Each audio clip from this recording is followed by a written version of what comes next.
Okay, so welcome back to the MANvFAT Wales podcast. I'm really excited today, not only because I've changed the format, because now rather than just seeing the guest or me, you see both of us together, and what a treat that is. But you actually get to meet today I'm not sure of the actual title, Paul, but Mr. Paul Baker, who works with MANvFAT and will give a brilliant introduction to himself now. And hopefully we're going to have a really good chat today about his new role and what he does and how MANvFAT is changing and evolving and getting better every single week and month. So welcome, Paul. Nice to meet you. And you too. So just kick us off. Tell us a little bit about yourself. Who are you, what you do, and why are you here? Yeah, no worries at all. So as you've introduced me, my name is Paul Baker. My official role with MANvFAT, I am the events and community coordinator, which doesn't what I actually do generally on a day-to-day basis. But yeah, I've obviously been kindly invited onto the podcast just to give some insight into what my role is. It's only been a role with MANvFAT. I started in December as full-time employee, but yes, it's not been going too long. Feels like I've been here for a lot longer already than I have been. I've just been completely snowed under recently with lots of different elements to various different things that we have done and other things that we are doing. So yes, hopefully I can answer the questions and let everyone know sort of what I do. And where my role is leading, what's coming up, with some hopefully some bits of news later that people might find exciting and interesting, and some things to really look forward to later in the year. Do you know what? As the podcast host, I'm really excited about that because it makes people want to listen on. Don't skip over just to find the really juicy bits at the end.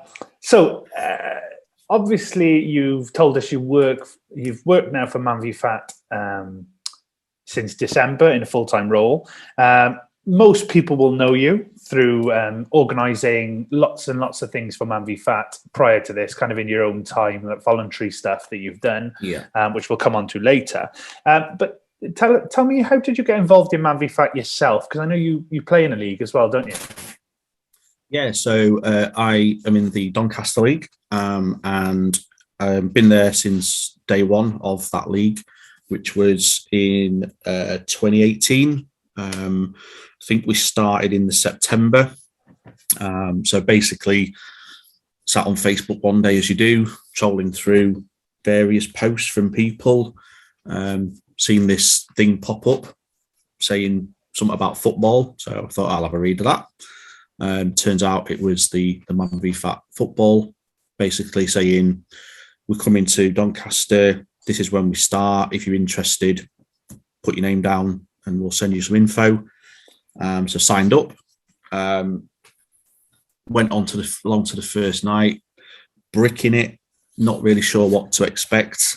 I've been doing bits and bobs of exercise on and off, but nothing too serious.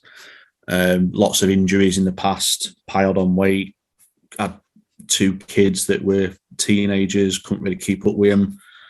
Bit embarrassed looking in the mirror in the morning, the usual scenario. So I thought, why not give it a shot? Been to like other weight loss programs, Weight Watchers, Slimming World, stuff like that, which obviously is predominantly female based. So it was a bit uncomfortable doing them kind of programs. And then when I saw this was obviously football orientated, men only, kind of started ticking the boxes. So I went along to the session, never really looked back. So first season, lost weight every week, apart from 1 week when I maintained, lost 15.5 kilos roughly in my first season. As soon as I got my 5%, I don't think they do this anymore, but when I lost my 5%, I saw that there was a position called player marketer. And I don't know if they still do that or not. But basically I applied for that, which you had to have lost your 5% to do that. And that was basically your role was to promote the league locally. So going to local businesses, shopping centres, supermarkets, whatever you could get to, handing out flyers, putting posters up, and just basically trying to get people to join the league. So I did that for a while. And then I'm not sure what season it was, but 2-3 seasons in, I got asked by the coach if I wanted to do the play facilitator role. So they advertised it. I think I was the only one that applied for it, to be honest. No one else seemed to be that interested at the time. And I've been doing that ever since. So at the moment now, because I have the position with MANvFAT, the play facilitator role is still, I'm doing it at the moment, but they're now looking for a replacement to take over, just in case I can't make sessions because of work commitments. So that's how it all started. So I joined as a player and I've just progressed through, but haven't taken the leap to coaching. So instead I've now got this full-time job with MANvFAT, which part of that potentially will be covering. So I've already covered from our coach being off through sickness and holidays. So I've covered our league, but I've not been asked to cover any others yet, but I'm sure that'll come. It just means that for one night a week, whoever I cover won't get as much expertise, I guess, in any sort of nutritional or exercise elements from me, because I'm not professionally qualified in that. I can give them obviously my experience and hints and tips, I guess, but it's not going to be gospel. So I wouldn't bank on it working the following week, to be honest, but you never know. And obviously, whilst on that journey, we started our own 11s team in Doncaster. So basically, I went around the lads and we just sort of got names together of who'd be interested in playing some 11s games, arranged some fixtures with local leagues. So we've got quite a few near us. So I think the first one was against Rotherham, which is literally sort of 10-15 minutes down the road. And never looked back from there, really. So the 11s seemed to be a hit with our guys and the local leagues. And then from there, just built that up and sort of put out feelers for if there was any interest in doing a tournament, a national tournament. And the response we got from that was really good. And I think we originally planned to do that. We started planning it in 2019. And due to one thing or another, we only started it last year, which was, it was a pain that we took that long to get it started, but obviously some of the things were out of our control. But that's pretty much coming to an end now. We're down to the last 8 teams in each region, and had several conversations over the time that I've been with MANvFAT about joining MANvFAT as a full-time employee. And the main element of that was to bring on the 11s as a MANvFAT benefit, to hopefully get more backing behind it, improve it, and also other elements that I've been doing. So I've been arranging other tournaments and things locally, and helping out various people around the country with various sort of projects. So one thing led from that, and so started in December as a full-time employee.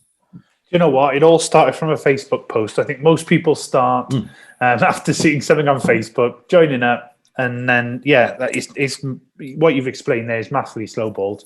The player marketer role doesn't exist anymore, because I was one of the player marketers as well. Do you remember those spreadsheets we had to fill out of things we'd done through the week?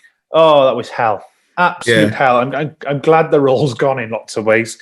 But it's also gone because people are much better at sharing about what MANvFAT is and posting their successes. Yeah. And like you said, that you hit that 5%, and then you've got that arsenal, haven't you, to say, listen, come and join it. It's worked for me. It can work for you.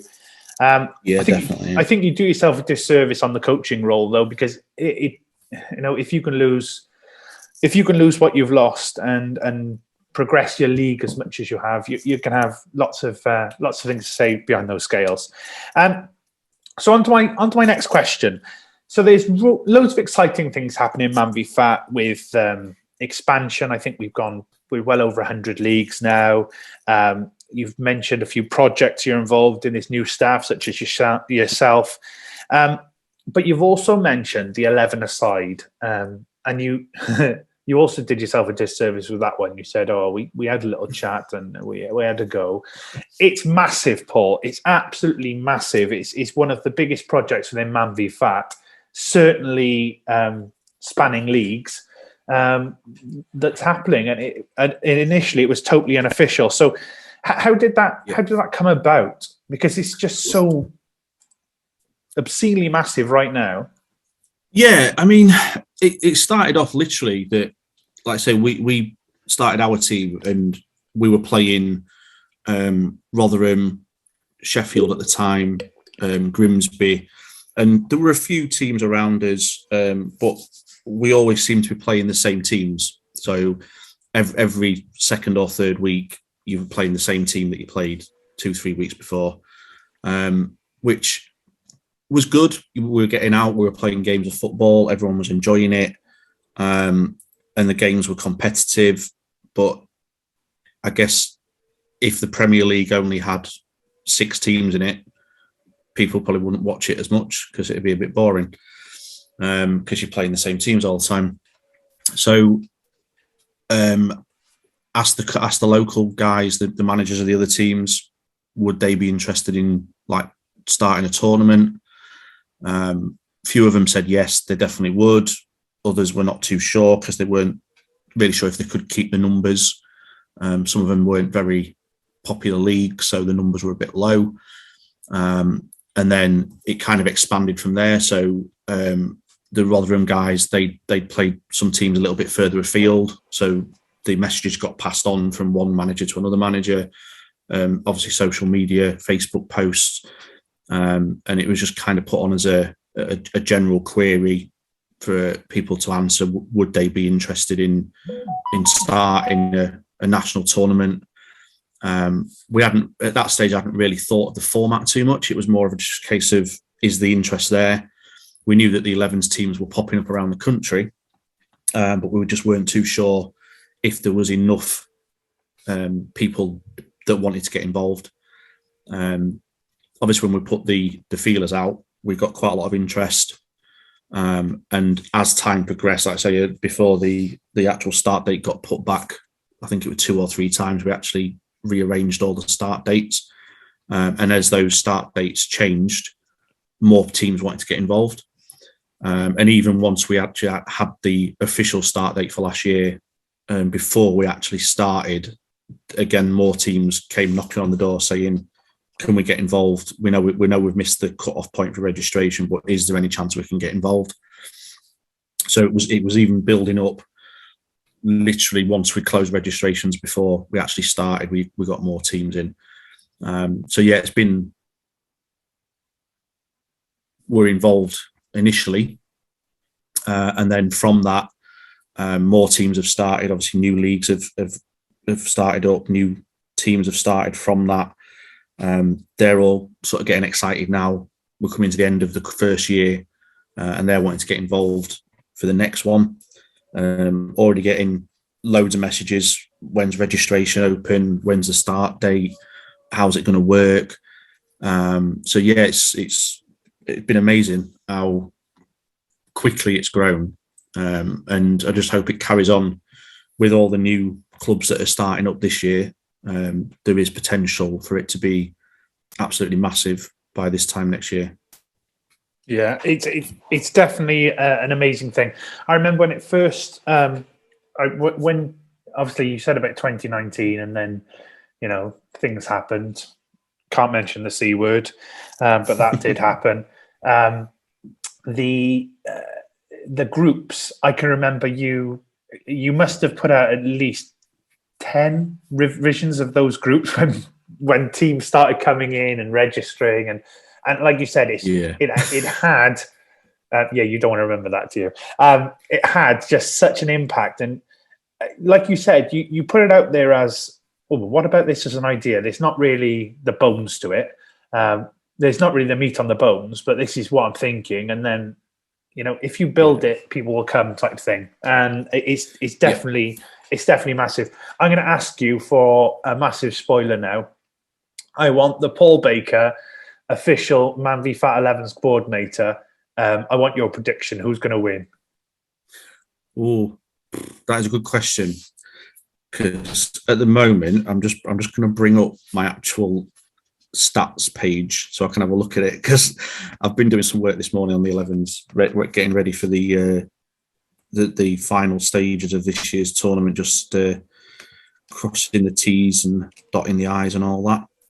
So we're down to the last 8 in each section. Now, there have, to be honest, there have been some shocks. So when we did the group stages, because some of the groups, they all had different numbers of teams in. So some had 3, 4, 5, 6 teams. So the qualifying method was a bit weird, for want of a better word. So I came up with this crazy formula through doing like spreadsheets and stuff as to how many teams would qualify from each group automatically, and then based it on points per games, and then all the best losers got put in points per games qualification. Just each side of the draw ended up with 16 teams. But then on the when we started the knockout games, some of the higher seeded teams were knocked out. So based on the seeding, it was a bit of a shock, but then you can't really judge it too much on that, because some of the groups were more competitive than others. So people may have been seeded lower, even though they were a really good team. So at the moment, for the northern side of the final, everyone seems to be looking at, or we're looking at Stoke. But Stoke are currently they've currently got a 3-goal deficit in their current knockout game. So they've got another leg coming up. You'll get good odds on Stoke, though. Well, yeah. There's no reason why they can't overturn that. Warrington are doing well in the north as well. So Stoke are currently up against Oldbury. So either Stoke or Oldbury, and probably Warrington in the North final. Not sure which one would go through, to be honest. We played Warrington in our knockout game first round and got absolutely thrashed, which was a bit annoying because we were winning 4-1, and then we just went to pieces and got absolutely hammered. So they're probably, I'd probably pick Warrington to win the northern section. Southern section, let's have a look. So southern section, there's a few good teams in here. So you've got, I'm thinking Portsmouth probably, although there's other good teams in there. So you've got Peterborough and Taunton, Northampton and Weston-super-Mare, and they're both currently going through quite close scores in their knockout games. But yeah, I'm thinking Portsmouth. So for me, it's a Warrington v Portsmouth final, I think. There we go. That's the big money bet from Paul. I think Portsmouth. I think they got to the final of the National Sixes tournament as well in St George's Park. So they're a very good team, and it'd be nice to see how it all happens, and then how it goes on to next year, because you're expecting a few more teams next year, aren't you? Yeah, so this year we were around the 40, 45-ish mark. We had some teams that entered and then realised that they weren't going to be able to fulfil the fixtures and dropped out before playing a game. Unfortunately, we had to expel one team for cheating. And then we've had other issues along the way that we didn't really foresee. So obviously that's the problem with it being the first one. We've kind of learned as we've gone along. So I had a panel. There was 6 of us on the panel that dealt with any issues. So if we had any queries, we'd discuss them and then come up with a solution and like vote on it and then present that solution back to everyone involved. But yeah, hopefully this year we're looking at minimum of 60, although it could be considerably more. So we've got, I think we're now at 140 clubs around the country roughly, but some are nowhere near ready for an 11s team. Others have kind of already got the ball rolling before the league kicks off. So obviously we're just looking for an increase year on year.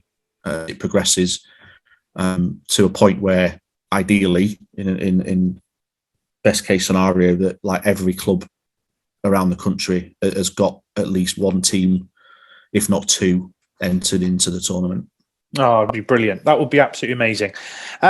Okay, so away from the 11s now, what projects have you got going with MANvFAT within your role? The event side of it. What have you got coming up in terms of that? The main thing that I've been looking at the moment, specifically events related, is regional tournaments. So previously, so last year, obviously you've already mentioned the national tournament at St George's Park, and they had one at Manchester the year before. I think the year before that it was at St George's Park as well. So they normally just have one tournament a year. Spaces are limited, so obviously as the number of clubs around the country increases, the chances of getting a spot at that tournament reduces. So basically, this year we are holding 5 regional tournaments, which are all, we've got venues. So there will be, hopefully, before this podcast is released, there will be information issued to basically say these are the dates and these are the venues. So we're looking at weekends in June and July. There's going to be, let's say, it's going to be 5. So there's going to be a Scottish event, which is going to be in Edinburgh. There's going to be a northern event, which is in Scarborough. The Midlands event, or Central, is going to be at Ilkeston, which is where we're also holding the 11s final. And then there's going to be a Southeast, which is in Slough, and Southwest, which is in Dorchester. So all of those are happening in June, July. The dates will be out. So hopefully by the time this is out and live for people to watch, everyone will know exactly when the dates are. And the idea is that with us doing the regional one, it's more local to where you are. So for you guys in South Wales, the logical solution would be to go for the Dorchester one. But if you wanted to, if a team from Newport or Swansea or Cardiff, if they decided they want a weekend away with lads in Edinburgh, they can apply to join the Edinburgh one. So there's no restriction on which one you want to join. If you want to go to one event over another, there's no reason why you can't. But obviously it just means that there's more opportunity. So the way it's going to work is basically there's going to be on each event, we're going to have 40 teams. So basically, instead of having just the 40 or 60 teams at St George's Park, you're looking at 200 teams involved across the whole of the regional tournaments. And the plan is that you will qualify for the national tournament through the regional tournaments. So rather than it being a potluck, try and get a place at the national tournament at St George's Park, you have to earn that spot through the regionals. Oh, that's amazing. So that's currently what been doing. So we're still working on that now. So like I say, we've got all the venues booked, and everything's pretty much ready to go. So obviously, like I say, the dates will be out hopefully before this. If they're not, I'm going to be in trouble. But yeah, so the date should be out, and then on that it'll have details of when the booking should open, to basically say, right, from this date at this time you can go on and book the session. So yeah, so we're hoping that it's going to get good buy-in. Like I say, hopefully will be better for the guys because there's more chance of getting a spot and earning that place at St George's Park, rather than it just being a case of a lucky dip whether you go or not. I think that's going to be amazing. And I know there's also I've seen something posting around about an autism awareness tournament, and Yes. Loads of stuff happening, and it's really good to see, you know, having someone in that role that's able to drive it forward and do these events makes them better. I think that's a top shout, splitting the national tournament into kind of smaller tournaments for smaller side football, and getting more people involved, because your role is all about what can we add to the MANvFAT offer, really, isn't it? It's making sure the guys have. Yeah. I am going to move you on to my final question. My final question is a little bit cheeky because I've seen a few things online. I just want to clarify. So, with the MANvFAT 11s, you're no longer Mr. Whiter Than White, organising Donny 11s, Paul Baker. You're now MANvFAT, Paul Baker. And have you got loads of plans to change the 11s? I've heard things like no more throw-ins, and you've got to wear a hat on a Tuesday. What's changing? Come on, Paul. I would say, I'm hoping we're still in the process now of going through the rules, how it was set up this year and how it will need to be set up. But I would say 90 to 95% will be exactly the same, if not more percentage wise. So that post, there was a post on Facebook the other day that I'm pretty sure it's one you mentioned, where someone had put that they'd heard that there was going to be no throw-ins, it was kick-ins, and there was going to be a goal area within the goal area that you weren't allowed in, and all this kind of stuff. But yeah, so I asked, I specifically messaged the person that put the post on and said, like, where's this come from? Because I've got no idea. That literally in HQ, there's 3 of us that are involved in the format of the 11s and discussing what we want it to be, where we want it to go, and all this kind of stuff. So there's no way that anything that we're talking about is getting out. And we haven't been talking about that anyway, because it would be ridiculous. So yeah, so the actual format of the game isn't going to change at all. Standard 11-a-side rules. Nothing different to what you'd normally expect if you played in a Saturday or Sunday pub team. Same rules apply. So yeah, nothing's changing in that respect. The only thing that the main things we're discussing really is, at this stage anyway, is how can we make it more accessible. So obviously understandably, there's teams at the moment that say you've got a league of 60 players, they may only have 20, 25 players in their squad. So the maximum they can have at the moment is 40. So technically there you've got 15 guys missing out on the opportunity to play 11s. But like I say, understandably, the guys who are involved in the tournament want to do well. They want to get through the group, they want to get through the knockouts and hopefully get all the way to the final. But then we've got the other aspect of, we want everyone to have the opportunity to play 11s. So how do we do that? We obviously can't make managers or captains choose specific players to play.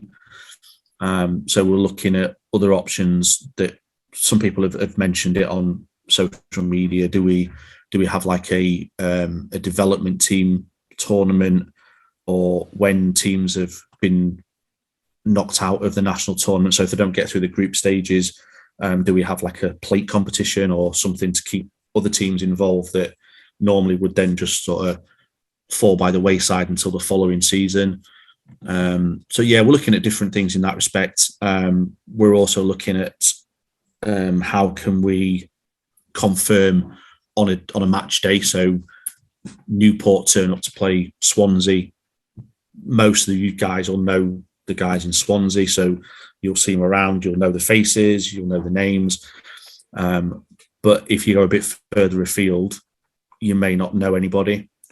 So you wouldn't know if that guy has been to MANvFAT for a year, if he's been there for a week, if he actually goes to MANvFAT at all.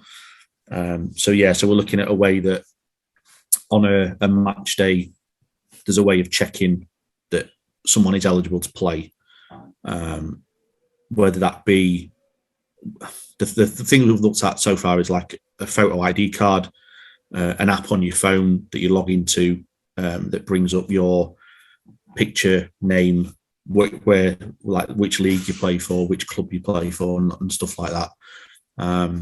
So we're just trying to make it accessible and fair to as many people as possible, and to try and, because we've not been able to check eligibility, it gets so many people annoyed that they're playing a team, and we've had it ourselves. You play a team and a player comes on the pitch and he's lost that much weight, but people don't always look at that side of it. They kind of think, well, he can't be MANvFAT because look at him. But then they don't know the backstory. That guy could have lost 30, 40, 50 kilos. And they don't know that because they're not part of his league. They've not gone through his journey. They're just doing their own journey. So yeah, at the moment all we've got is a list of names which we can now check against the database. But again, I suppose it's same. Most of the guys that have played football historically will know. You turn up on a Sunday, and if you're not registered with a team, they'll let you play. And if you get booked by the referee, you tell them your name's John Smith or whatever the name is on the day, and you just hope you don't get booked. And that's what we're trying to remove from our game.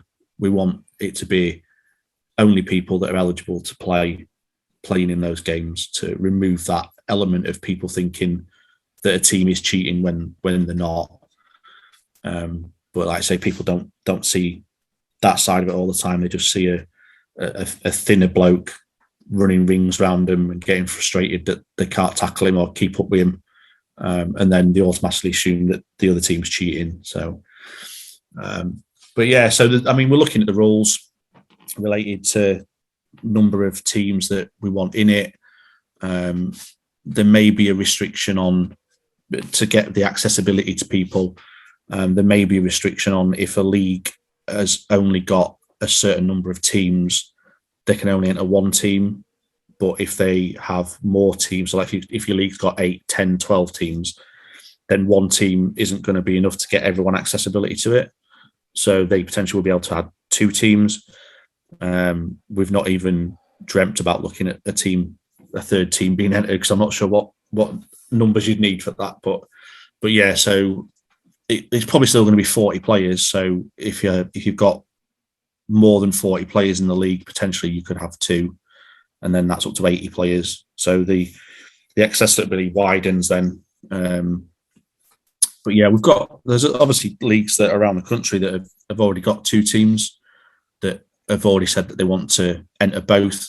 And then others have just got the development teams that, again, also want that competition, which is why we're looking at potentially doing the secondary level. But it's a bit strange one, because as it progresses, you get different ideas come into your head as to what you might want to do.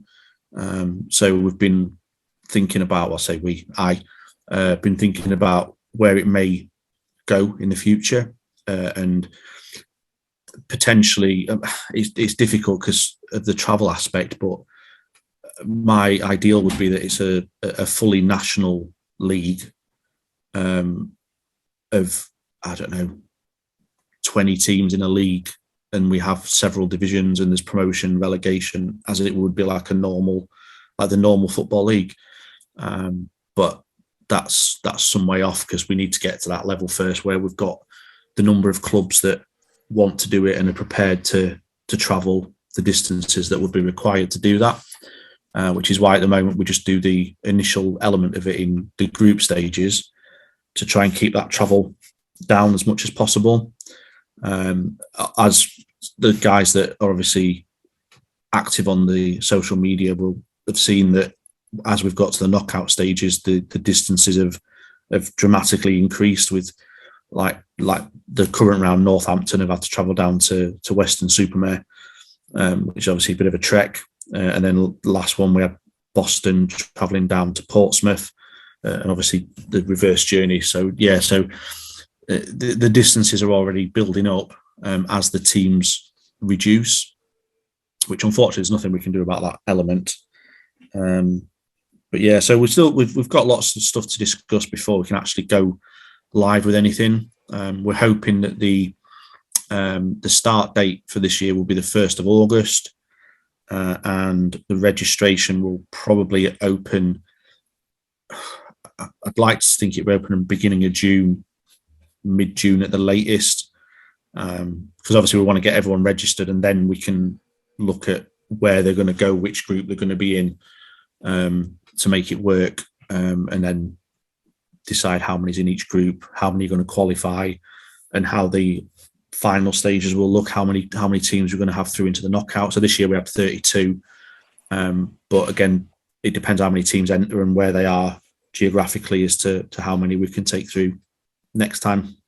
All seems really, really interesting, and you've highlighted there the changes are for the fairness and the accessibility, and I think that's going to be brilliant. And everything you've done so far, Paul, with the 11s, what you've brought on with the events, how you're changing the idea of national tournaments to get more people involved, is all things that people are going to be really, really grateful for, and are going to make the MANvFAT experience, that offer that MANvFAT have, just better in every way. So thank you ever so much for sitting with me and chatting about everything you do, mate.